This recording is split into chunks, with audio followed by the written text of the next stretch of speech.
Hi, my name is David Wedzik. I'm the owner of Golf Evolution Academy and Learning Center. This video series will cover various aspects of the stack and tilt swing. First and foremost, I want to say thanks to Mike Bennett and Andy Plummer for sharing their ideas and concepts. It's their desire to change the way golf is taught that makes this possible. I'm here today with James Hirschfield, the head instructor at Golf Evolution, and we're here to talk a little bit about the driver and how we go about hitting the driver in the stack and tilt pattern.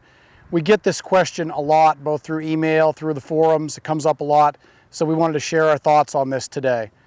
First thing, before we go through anything else, we're going to go ahead and talk a little bit about the setup with the driver and what specific things we have to have correct as we do that. Okay, so some points of note here would be that ball position is pretty standard, right about off the inside of James's left heel, doing a really nice job there. With the ball position more forward, James is going to have his hips pushed slightly more forward than with a normal shot. Again, he wants to have his lower center and his weight enough forward, so he's going to push his hips slightly more forward. He's also going to have the handle slightly more forward. These things are going to allow him to keep his weight a little more forward and be able to hit out more at the driver. The other thing to consider here is that with his hips more forward at address, okay, this is going to preset the correct axis tilt while keeping his upper center marked here by his sternum or his shirt buttons and his head stacked, but in the center of his stance, not necessarily stacked over the golf ball, but stacked in the center of his stance with the golf ball so much more forward. Okay, so if James then at this point is to take the club from a really solid setup position up to the top of the backswing, and he makes a good centered backswing, keeping his shoulders turning in a circle around a fixed center point, that's going to keep his upper center very much in the center of his stance and stacked. A lot of the things from there that we want to talk about in hitting the driver have to do with the downswing, so I want to go over those now. Okay, if James is going to hit down at this ball correctly and hit the driver for maximum efficiency, this is where he needs to continue pushing his hips more and more forward, even than with an iron where the ball was on the ground because of this forward ball position. As he pushes his hips forward, it's important that he makes sure that his upper center stays very stable. Okay, that's keeping in the proper axis tilt. You can see his shoulders being tilted here and maintaining the proper tilt of his spine, okay, as it starts to go away from the golf ball and his hips are moving forward. Okay, now James, would you please demonstrate, if you were to take this up to the top, would you please demonstrate what it would look like if you were to start pushing your lower center forward and move your upper center forward at the same time, so moving both centers forward together.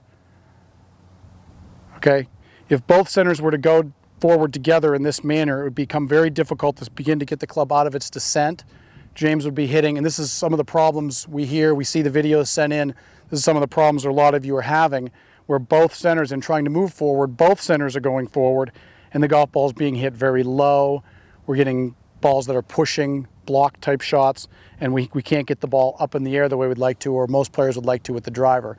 So again, done correctly, as James is going to push his hips forward more and more from the top, again to accommodate for this forward ball position, continue trying to move the lead knee and the hips as far forward as he can, adding this axis tilt in so that he can bring the club out of its descent, okay? The other thing that's beginning to happen here, and James, would you go ahead and bring the club, take it up to the top and then bring it back to, say, halfway down, okay?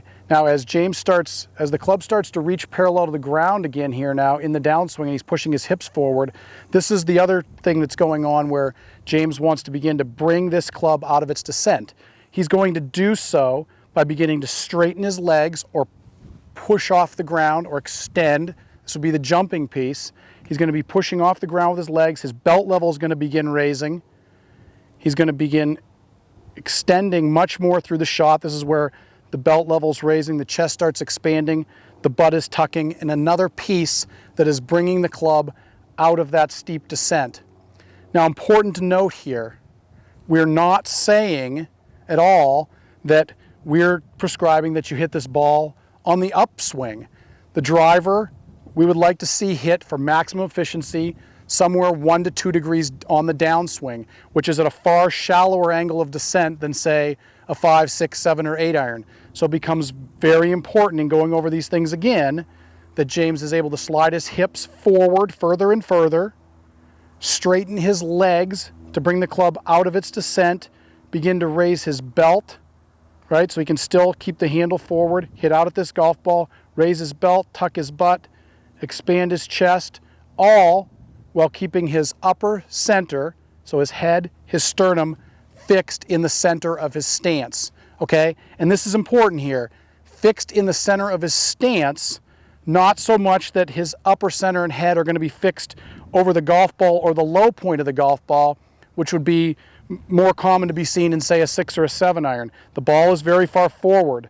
This would be if all the centers were moving forward, all the way to the low point of the ball. Again, very low shots, tough to get the club out of its descent. Done correctly again. This is, you can see the legs have straightened, hips have pushed forward, belt has risen. His upper center was able to stay, again, stacked, but fixed in the center of his stance, maintaining the correct axis tilt. So James, would you please demonstrate again for us a model setup with the hips pushed far enough forward, keeping the lower center of gravity forward, the upper center stable and in the center of your stance, the handle forward. Beautiful, very nicely. And then I go ahead and have you hit one where we're going to make sure that you're pushing your hips forward to get to that front ball position. You're going to be straightening your legs and extending through the hit, raising the belt, tucking the butt, and go ahead and get that club out of its descent.